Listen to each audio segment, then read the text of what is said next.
नमस्कार विद्यार्थी मित्रांनो, आज आपण इयत्ता 6वी साठी असणारं मराठी पाठ्यपुस्तकामधील पाठ आपल्याला अभ्यासावयाचा आहे. मित्रांनो,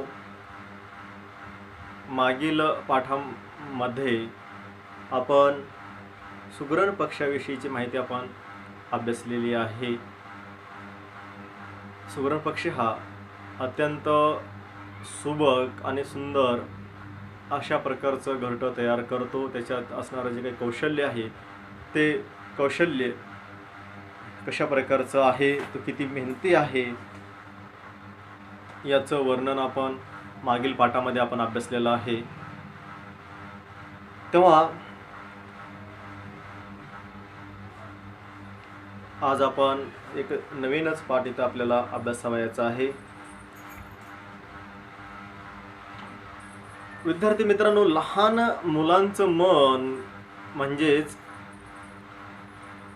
अत्यंत सुंदर, अत्यंत कोमल अशा प्रकारचं हळुवार असं मन असतं. आणि हे बघा, लहानपणामध्ये आपल्याला अनेक गोष्टी कराव्याशा वाटतात, हव्याशा असं वाटतात.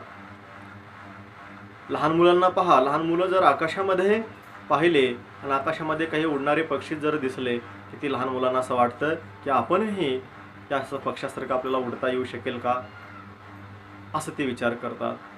तसेच फुलावरती उडणारे जे काही फुलपाखरं आहेत त्याच्या पाठीमागे त्याला पकडण्यासाठी धावत असणारे लहान मुलं आपण पाहतो.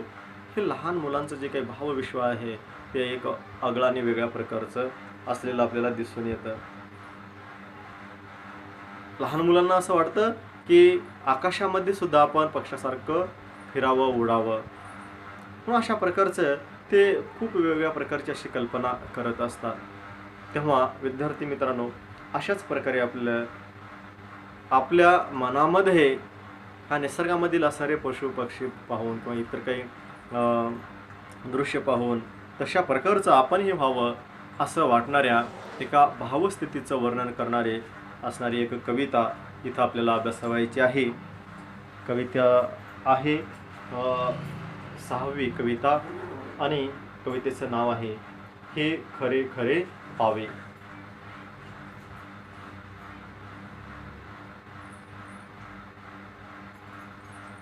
हे खरे खरे पावे, हे खरे खरे पावे. कवयित्री आहेत सुमती पवार.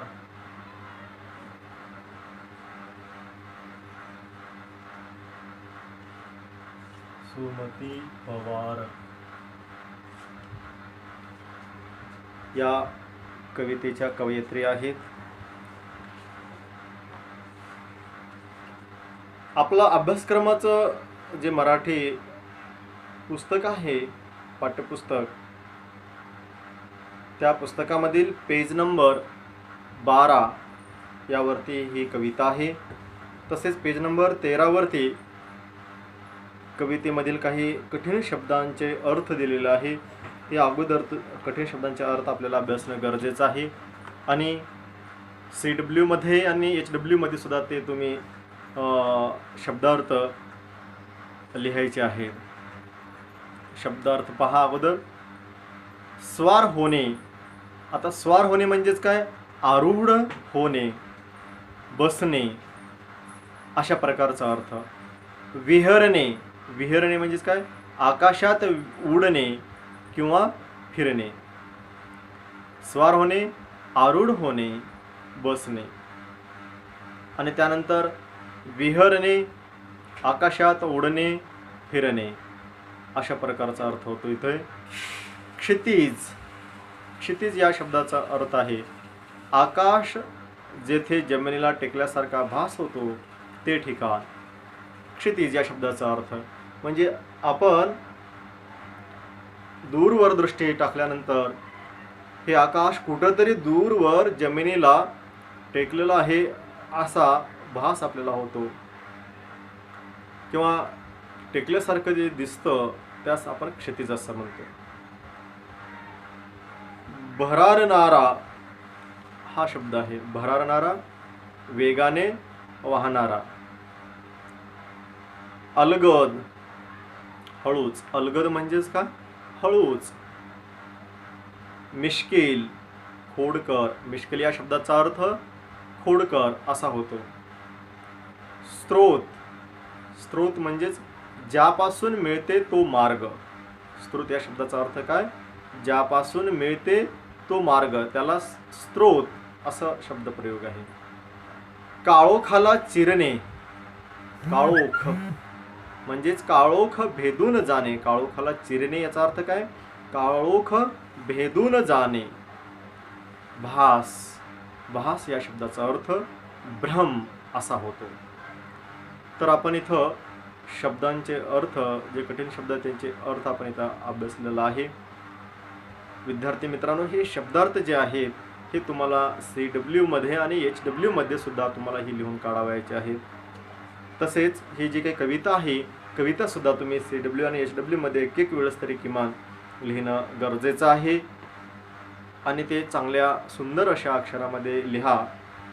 आता ही जी कविता आहे, ही कविता आपल्याला म्हणायला पाहिजे. या ठिकाणी मी ही कविता तुम्हाला एकदा म्हणून दाखवतो, वाचून दाखवतो. मी इथं ही कविता गेय स्वरूपामध्ये तुमच्या पुढे सादर करण्याचा इथं मी प्रयत्न करीत आहे. तुम्ही सुद्धा माझ्याबरोबर ही कविता म्हणायची आहे किंवा माझं ऐकून नंतर का असेना ही कविता म्हणायची आहे. या ठिकाणी जे काही शब्द आहेत कवितेमधील, ते प्रत्येक शब्दावरती लक्ष केंद्रित करायचं आहे आपलं, आणि त्या शब्दांचा योग्य असा उच्चार करणं गरजेचं आहे. प्रत्येक शब्दाचा सुस्पष्ट असा उच्चार करता आपल्याला आलं पाहिजे. हे भाषिक कौशल्यामध्ये महत्त्वपूर्ण आहे. म्हणून हे आपल्यामधील असणारं भाषिक कौशल्य वृद्धिंगत होऊ शकतं. तेव्हा कविता आपल्याला खूप चांगल्या प्रकारचं आपल्याला आशय या ठिकाणी देणारी अशी ही कविता आहे. तेव्हा आपण कविता या ठिकाणी म्हणूया. बघा, कवितेचं नाव आहे हे खरे खरे पावे. मी इथं कविता म्हणतो आपल्यासमोर. हवेवरी त्या होत स्वार मी अवकाशी विहिरावे. हवेवरी त्या होत स्वार मी अवकाशी विहिरावे. मनात माझ्या नेहमी येते मी पक्षी व्हावे. मनात माझ्या नेहमी येते मी पक्षी व्हावे. मी पक्षी व्हावे. हवेवरी त्या होत स्वार मी अवकाशी विहिरावे. हवेवरी त्या होत स्वार मी अवकाशी विहरावे. मनात माझ्या नेहमी येते मी पक्षी व्हावे. मी पक्षी व्हावे. दवबिंदू होऊन पहाटे गवतावर उतरावे. दवबिंदू होऊन पहाटे गवतावर उतरावे. सूर्यप्रकाशे वाफ होऊन पुन्हा पुन्हा परतावे. सूर्यप्रकाशे वाफ होऊन पुन्हा पुन्हा परतावे. मी पक्षी व्हावे. मी पक्षी व्हावे. क्षितिजावरचे गडद रंग मी ढग होऊन झुलावे. क्षितिजावरचे गडद रंग मी ढग होऊन झुलावे. भरारणारा होऊन वारा चंद्राशी खेळावे. भरारणारा होऊन वारा चंद्राशी खेळावे. चंद्राशी खेळावे. हवेवरी त्या होत स्वार मी अवकाशी विहरावे. मनात माझ्या नेहमी येते मी पक्षी व्हावे. मी पक्षी व्हावे. दुख्या परी मी अलगद अलगद धरणीवर उतरावे. दुख्या परी मी अलगद अलगद धरणीवर उतरावे. अवघे जग झाकुनी तयाला मिश्किलतेने पहावे. अवघे जग झाकुनी तयाला मिश्किलतेने पहावे. मिश्किलतेने पहावे. हवेवरी त्या होत स्वार मी अवकाशी विरावे. मनात माझ्या नेहमी येते मी पक्षी व्हावे. मी पक्षी व्हावे. ऊर्जेचा तो स्रोत सूर्य मी अगदी जवळून पाहावा. ऊर्जेचा तो स्रोत सूर्य मी अगदी जवळून पाहावा.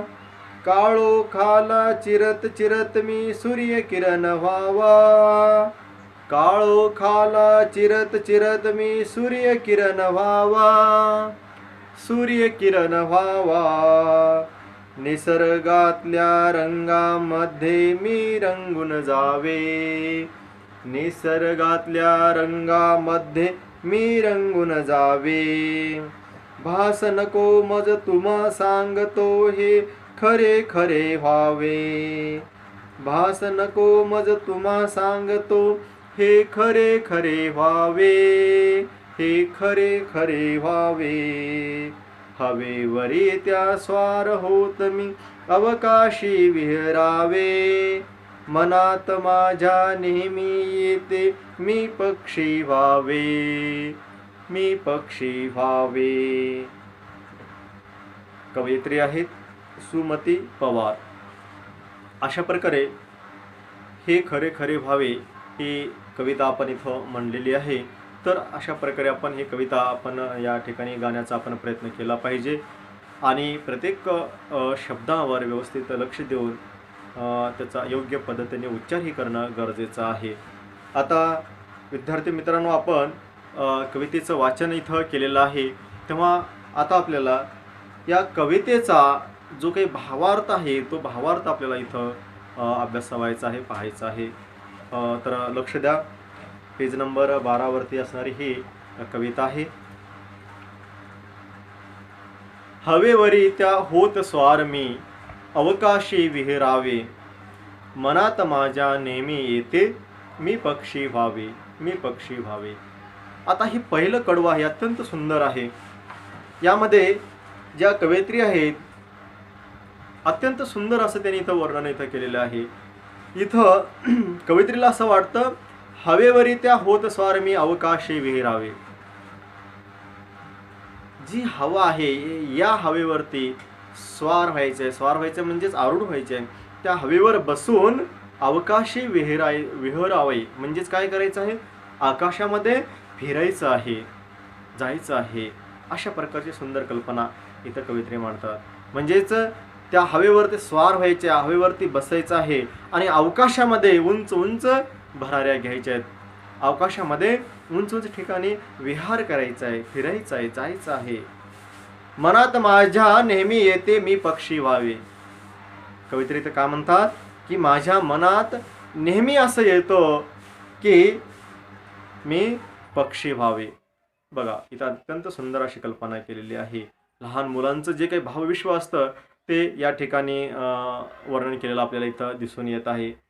तर लहान मुलाला शक्यतो असं बरेच काही गोष्टी असं वाटतात की आपणही त्या करायला पाहिजेत. आकाशामध्ये पक्षी उडत असेल तर ते पाहून त्या मुलांना असं वाटतं की आपणही अशा या पक्षासारखं आपणही उडालं पाहिजे, आकाशामध्ये विहार केला पाहिजे असं वाटतं. तसंच इथं कवयित्री म्हणतात की मनात माझ्या नेहमी येते मी पक्षी व्हावे. म्हणजे माझ्या मनामध्ये असं नेहमी असं सतत येतं की मी सुद्धा एक पक्षी झालं पाहिजे आणि आकाशामध्ये विहार केला पाहिजे असं मला सतत वाटतं. अशा प्रकारे इथं कवयित्री या कडव्याच्या माध्यमातून किंवा काव्यपंक्तीमधून व्यक्त करतात. आता पुढील काव्यपंक्ती पहा. दवबिंदू होऊन पहाटे गवतावर उतरावे. आता दवबिंदू म्हणजेच काय? दवबिंदू म्हणजेच गवतावर जे पाण्याचे लहान लहान थेंब जमलेले असतात त्यास दवबिंदू असं म्हणलेलं आहे. तुम्ही पहाटे पहाटे थोडंसं उठून जर चालू लागलात आणि मग बाहेर फिरत असताना तुम्हाला त्या गवतावर असणारे दवबिंदू दिसून येतील. आणि ते दवबिंदू जसं काही मोत्यासारखे असे दवबिंदू दिसतात. असं वाटतं की हे जणू काही इथं हे संपूर्ण माणिक मोते कोणी इथं शिंपडलेले आहे की काय, अशा प्रकारची कल्पना आपल्या मनामध्ये निश्चित येऊन जाते. म्हणून दवबिंदू होऊन पहाटे गवतावर उतरावे. म्हणजे ते दवबिंदू अत्यंत कोमल असे दिसणारे दवबिंदू आहेत, तशा प्रकारचं ते दवबिंदू व्हावं आणि पहाटे आपण अलगद असं हळुवारपणे आपण त्या गवतावर उतरावं, असं स्वतःच आपण ते दवबिंदूचं रूप घ्यावं, अशा प्रकारची सुंदर कल्पना इथं कवयित्री व्यक्त करतात. इथं कवयित्रीला असं वाटतं की आपण दवबिंदू व्हावं आणि पहाटे निश्चित आपण असं गवतावर उतरावं. सूर्यप्रकाशे वाफ होऊन पुन्हा पुन्हा परतावे. आता सकाळी सकाळी आपल्याला हे दवबिंदू पाहायला मिळतात आणि जसं जसं सूर्य उगवेल आणि सूर्यप्रकाश या दवबिंदूवर पडतो आणि म्हणजे उन्हाची तीव्रता वाढत असते, तेव्हा मात्र हे जे काही दवबिंदू आहेत त्याची वाफ मध्ये रूपांतर होते आणि ते अदृश्य होतात. आणि पुन्हा दुसऱ्या दिवशी बघितल्यानंतर परत अजून आपल्याला हे दवबिंदू असलेले तिथं किंवा निर्माण झालेले आपल्याला दिसून येतात. म्हणजे इथं कवयित्री म्हणते सूर्यप्रकाशे वाफ होऊन पुन्हा पुन्हा परतावे. म्हणजे सूर्याच्या प्रकाशाने पुन्हा काय व्हावं, पुन्हा वाफ व्हावं आणि पुन्हा पुन्हा परत यावं, असं इथं कवयित्रीला वाटत आहे. क्षितिजावरचे गडद रंग मी ढग होऊन झुलावे. क्षितिजावरचे गडद रंग मी, क्षितिजावरचं गडद जे काही रंग आहे ते क्षितिजावरचे गडद रंग मी ढग होऊन झुलावे. क्षितिज म्हणजेच आपण शब्दार्थ पाहिलेले आहेत. क्षितिज म्हणजे जिथपर्यंत आपली दृष्टी जाते त्या तिथपर्यंत एक आकाश असं आपल्याला टेकल्यासारखं असा भास होतो. आकाश तिथं टेकलेलं आहे असं एक रेषा, भासमान रेषा आपल्याला दिसते, त्यास क्षितिज असं म्हणलेलं आहे. तेवढं म्हणजे क्षितिजावरचे गडद रंग मी ढग होऊन झुलावे. त्या क्षितिजावरचे गडद रंग बघा, आकाशामध्ये आपण पाहिल्यानंतर आकाशामध्ये वेगवेगळ्या प्रकारचे ढग जमतात, लहान मोठ्या आकाराचे, आणि वेगवेगळे सूर्याच्या प्रकाशाने वेगवेगळे रंग सुद्धा आकाशामध्ये निर्माण झालेले आपल्याला दिसून येतात. विद्यार्थी मित्रांनो, आपण निसर्ग पाहिला पाहिजे, निसर्गाकडे सूक्ष्म दृष्टीने आपण पाहिलं पाहिजे, निसर्गातील आनंदही आपण घेतला पाहिजे. सूर्योदय होत असताना आणि सूर्य अस्त होत असताना तुम्ही जर आकाशामध्ये बघितलं तर आकाशामध्ये एक वेगळ्या प्रकारचा रंग विखुरलेला, रंग पसरलेला आपल्याला दिसून येऊ शकतो. आणि मग क्षितिजावरचे गडद रंग मी ढग होऊन झुलावे. त्या क्षितिजावरचा जो काही रंग आहे तो रंग मी व्हावं आणि ढग होऊन झुलावे आणि ढग व्हावं आणि त्या ठिकाणी आपण झुलावे, अशा प्रकारची कल्पना इथं कवयित्री करतात. तसं मला व्हावंसं असं वाटतंय, अशा प्रकारचे कवयित्री या कविपंक्तीमधून आपलं मनोगत इथं व्यक्त करतात. भरार नारा होऊन वारा चंद्राशी खेळावे. बघा, वारा कसा झालेला पाहिजे, भरार नारा वारा म्हणजेच वेगाने वाहणारा वारा. भरार नारा होऊन वारा चंद्राशी खेळावे. वेगाने वाहणारा वारा मी व्हावं आणि त्या चंद्रासोबत मी खेळावं, असं इथं कवयित्रीला वाटतं. ते म्हणते की मी वेगाने होणारा वारा व्हावं आणि उंच आकाशामध्ये मी जावं, आकाशात उंच भरारी घ्यावं, त्या आकाशातील दिसणारा जो चंद्र आहे ते चंद्रापर्यंत जावं, चंद्राशी आपण जाऊन खेळावं. चंद्राचा जो शीतल प्रकाश आहे, हवासा वाटणारा, बघा चंद्रप्रकाश आपल्याला पौर्णिमेचा चंद्र उगवलेला आहे, जिकडं पाहावं तिकडं शुभ्र असा चंद्रप्रकाश दिसतो, जणू काय जिकडं तिकडं बघावं तिकडं चांदीच आहे की काय, असं एवढं शुभ्र प्रकाश चंद्राचा आपल्याला पाहायला मिळतो आणि अत्यंत शीतल आल्हाददायक असा हा प्रकाश असतो. तर अशा या चंद्रासोबत मी जाऊन खेळावे, असे इथं कवयित्री म्हणतात. भरार नारा होऊन वारा चंद्राशी खेळावे. वेगाने होणारा वारा मी व्हावं आणि त्या चंद्रासोबत जाऊन मी खेळावं, अशा प्रकारची सुंदर अशी मनातील असलेली कल्पना इथं कवयित्री व्यक्त करतात.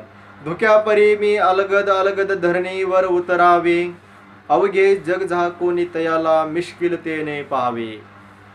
परत कवयित्री काय म्हणतात बघा, धुक्यापरी मी अलगद अलगद धरणीवर उतरावे. आता अलगद म्हणजे शब्द हळूच, हळूवार, आणि मिश्किलतेने म्हणजे अत्यंत खोडकर वृत्तीने, असा प्रकारचा मिश्किलतेने म्हटल्यानंतर धुके तुम्हाला माहिती आहे धुके कशाला म्हणतात ते. हिवाळ्यामध्ये मोठ्या प्रमाणामध्ये आपल्याला धुकं पाहायला मिळतं. धुके म्हणजे पहाटे आपण ज्यावेळेस उठूया लवकर. विद्यार्थी मित्रांनो, धुके पाहण्यासाठी निसर्गाचा बघा, निसर्गाचं स्वरूप, निसर्गाचा आनंद घेण्यासाठी निसर्ग आपल्याला जवळून जर पाहायचा असेल तर आपण सजग राहिलं पाहिजे, सावध राहिलं पाहिजे आणि पहाटे लवकर उठलं पाहिजे, तरच आपल्याला निसर्गाचा आनंद घेता येतो. आपण पहाटे लवकर न उठता जर आपण सकाळी 9-10 वाजेपर्यंत जर आपण झोपत असलो तर त्याचा कसल्याही प्रकारचा आपल्याला निसर्गाचा आनंद घेता येणार नाही आहे. आनंद केव्हा घेता येऊ शकेल? मग आपण पहाटे लवकर उठलं पाहिजे. पहाटे 4 वाजता 5 वाजता आपण उठलं पाहिजे आणि मग आपण निसर्गाच्या सानिध्यात गेल्यानंतर मग निसर्गामधील जे काही सौंदर्य आहे त्या सौंदर्याचा आपल्याला अनुभव घेता येऊ शकतो. धुक्यापरी मी अलगद अलगद धरणीवर उतरावे. धुकं व्हावे म्हणजेच एकदम बघा, धुके अंधार असं एकदम, धुके म्हटल्यानंतर असं एकदम दुहून निघतो की काय, अशा प्रकारची जी स्थिती धुके जे आहे आपल्याला दिसतं पहाटेच्या वेळी. आणि ते धुके आपण स्वतः व्हावं आणि हळुवारपणे या धरणीवर आपण उतरावं. आणि बघा, अवघे जग झाकुनी तयाला मिश्किलतेने पाहावे. आपण धुकं व्हावं, हळूच धरणीवर उतरावं आणि सर्व जग त्या धुक्यामध्ये झाकून टाकावं आणि खोडकर वृत्तीनं दुरून आपण तिकडे पाहावं की हे पहा, मी कसं हे संपूर्ण जग मी धुक्यानं झाकून टाकलेलं आहे. अशा प्रकारचं पुन्हा त्याच्याकडे मिश्किलतेने म्हणजे खोडकर वृत्तीनं पाहावं, असं इथं कवयित्रीला वाटतं. धुक्यापरी मी अलगद अलगद धरणीवर उतरावे, अवघे जग झाकून तयाला मिश्किलतेने पाहावे. म्हणजेच इथं धुके व्हावं आणि अलगद या धरणीवर उतरावं, संपूर्ण जग झाकून टाकावं. बघा, धुके ज्यावेळेस पडू लागतात तर आपल्याला काही अंतरावरील पुढून येणारी काही गाडी वाहन असेल तर आपल्याला दिसत नाही आहे, काही झुडपे असेल तर सुद्धा दिसत नाही. आपण रस्त्याने जात असताना काही अंतरावरती, काही फुटाच्या अंतरावरचे सुद्धा आपल्याला काही पदार्थ वस्तू दिसत नाही. म्हणजे एवढं दाट धुकं पडत असतं. आणि कवयित्रीलाही असं वाटतं की मी या धुक्यासारखं व्हावं आणि हे जे जग आहे हे जग संपूर्ण झाकून टाकावं आणि आपण मिश्किलतेने त्याच्याकडे पाहावं की हे मी जग कसं झाकून टाकलेलं आहे, असं आपण परत बघावं त्याच्याकडे. अशा प्रकारची इथं सुंदर असे इथं कल्पना कवयित्री व्यक्त करतात. पुढील पहा, ऊर्जेचा तो स्रोत सूर्य मी अगदी जवळून पाहावा, काळोखाला चिरत चिरत मी सूर्यकिरण व्हावा. बघा किती सुंदर कल्पना आहे. ऊर्जेचा तो स्रोत सूर्य मी अगदी जवळून पाहावा. कवयित्रीला असं वाटतं की मुख्य ऊर्जेचा स्रोत जर कोण असेल तर सूर्य. आणि हा जो सूर्य आहे इतका प्रखर जो सूर्य असणारा, या सूर्याला अगदी जवळून आपण पाहावं असं इथं कवयित्रीला वाटत असतं. ऊर्जेचा तो स्रोत सूर्य मी अगदी जवळून पाहावा. हा मुख्य ऊर्जेचा स्रोत असणारा सूर्य, इतका तेजस्वी असणारा सूर्य, आपण काय करावं की त्या सूर्याला अगदी त्याच्या जवळ जाऊन पाहावं असं इथं कवयित्रीला वाटतं. काळोखाला चिरत चिरत मी सूर्यकिरण व्हावा. आणि काळोख अंधार, या अंधाराला चिरत चिरत म्हणजे अंधाराला किंवा अंधाराच्या पलीकडे जाऊन, म्हणजे काळोख म्हणजेच अंधार, हा अंधार भेदून पलीकडे जावं असं इथं कल्पना आहे. काळोखाला चिरत चिरत मी सूर्यकिरण व्हावा. हा जो काही काळोख आहे, अंधार आहे, हा अंधार नष्ट करून आणि मी पलीकडे जावं, मी सूर्यकिरण व्हावं. मी काय व्हावं? सूर्यकिरण व्हायचं आहे. ओजस्वी तेजस्वी बनायचं आहे मला. आणि मी सूर्यकिरण होऊन हा जो काही अंधकार आहे तर हा अंधकार भेदून, हा अंधार नष्ट करून पलीकडे मी जावं असं कवयित्रीला इथं वाटत आहे.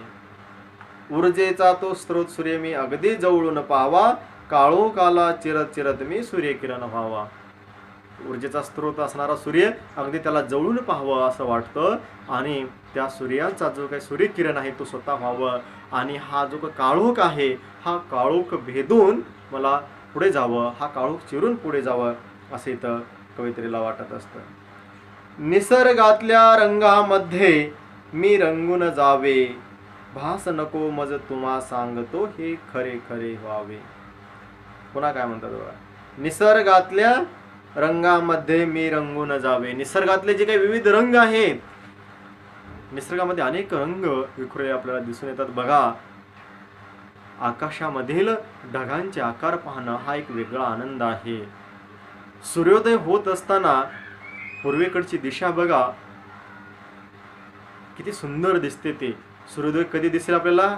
सकाळी 10 वाजता उठल्यानंतर आपल्याला सूर्योदय दिसणार आहे का? आपल्याला पहाटे उठावं लागणार आहे. आणि मोकळ्या जागेमध्ये आपण जायला पाहिजे, मोकळ्या हवेमध्ये आपण जायला पाहिजे, निसर्गाच्या सानिध्यात जायला पाहिजे. तर खरा आपला निसर्गाचा आनंद घेता येऊ शकतो, खरं निसर्गाचा किंवा निसर्ग सौंदर्याचा आपल्याला अनुभूती घेता येऊ शकते. म्हणून जर सूर्योदय होत असतानाच जे रंग जर आपल्याला बघायचे असतील तर आपल्याला लवकर उठलं पाहिजे. आणि मग सूर्य उगवत असताना तुम्ही पूर्व दिशेकडे जर निरीक्षण जर केलं तर अत्यंत सुंदर असं दृश्य आपल्याला पाहायला मिळतो. आपल्याला सूर्य अत्यंत गोल आकाराचा, तांबूस रंगाचा, जिकडं तिकडं सोनेरी प्रकाश पसरत आहे. आणि पूर्वेची जी काही दिशा आहे अत्यंत सुंदर झालेली आहे, सोनेरी रंग आहे, लाल रंग, तांबडा रंग आणि ढग रंगीत झालेले असे अशा प्रकारचं सुंदर दृश्य आपल्याला पाहायला मिळतं.